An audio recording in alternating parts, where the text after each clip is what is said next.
Message ఇస్తాను వినండి. Election లో పోటీ చేసే ఎమ్మెల్యేలు మరియు ఎంపీలు వీళ్ళు నామినేషన్ వేసేటప్పుడు మరియు గెలిచిన తర్వాత ర్యాలీలను తీస్తున్నారు. దీని వల్ల ట్రాఫిక్ ఆగిపోతుంది. ఆ ట్రాఫిక్ లో ప్రెగ్నెన్సీతో ఉన్న ఆడవాళ్ళు మరియు హార్ట్ స్ట్రోక్ తో బాధపడే పేషెంట్లు ఆ ట్రాఫిక్ లో ఉండిపోయి చాలా ఇబ్బందులు పడుతున్నారు. కాబట్టి ఇలాంటి ర్యాలీలను నిషేధించండి సార్.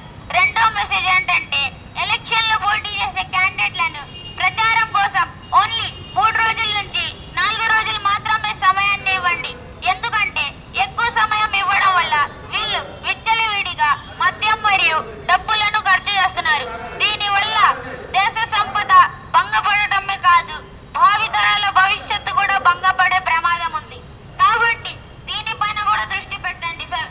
ఇకపోతే ప్రపంచంలో ఓటు హక్కు వినియోగించుకునే ప్రతి పౌరుడికి నేను ఒక మెసేజ్ ఇస్తాను. ఓటు వేయడం కోసం క్యూలో నిలబడ్డామంటే కరెన్సీ నోటు కోసం కాదు, కులం కోసం కాదు, మతం కోసం అంతకన్నా కాదు.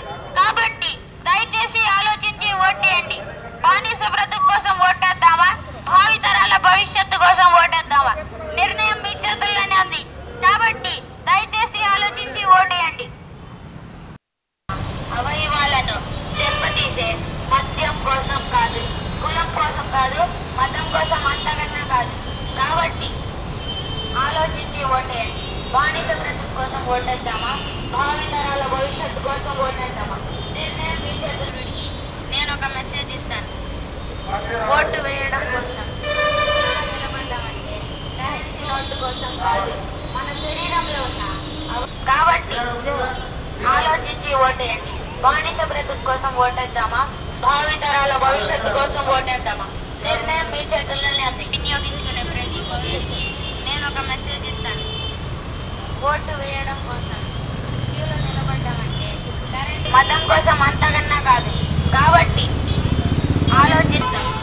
క్యూలో నిలబడ్డామంటే కరెన్సీ నోటు కోసం కాదు, మన శరీరంలో ఉన్న అవయవాలను దెబ్బతీసే మద్యం కోసం కాదు, కులం కోసం కాదు, మతం కోసం అంతకన్నా కాదు. కాబట్టి ఆలోచించి ఓటేయండి. బానిస బ్రతుకు కోసం ఓటేద్దామా, భావితరాల భవిష్యత్తు కోసం ఓటేద్దామా? నిర్ణయం మీ చేతుల్లోనే ఉంది. కాబట్టి దయచేసి ఆలోచించి ఓటేయండి. కోసం అంతకన్నా కాదు. కాబట్టి ఆలోచించి ఓటేయండి. బానిస బ్రతుకు కోసం ఓటేద్దామా, భావితరాల భవిష్యత్తు కోసం ఓటేద్దామా? నిర్ణయం మీ చేతుల్లోనే ఉంది. కాబట్టి దయచేసి ఆలోచించి ఓటేయండి. కాబట్టి ఆలోచించి ఓటేయండి. భవిష్యత్తు కోసం ఓటేద్దామా? నిర్ణయం మీ చేతుల్లోనే ఉంది. కాబట్టి దయచేసి ఆలోచించి ఓటు హక్కు వినియోగించుకునే ప్రతి పౌరుడికి నేను ఒక మెసేజ్ ఇస్తాను.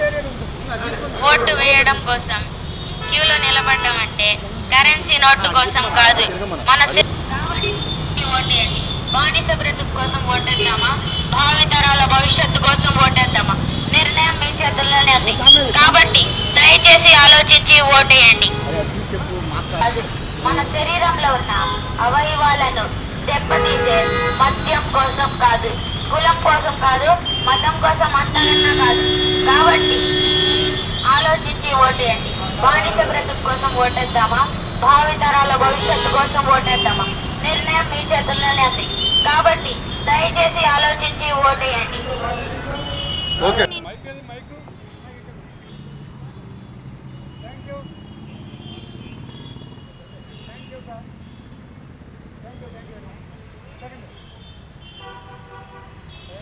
Thank you, sir.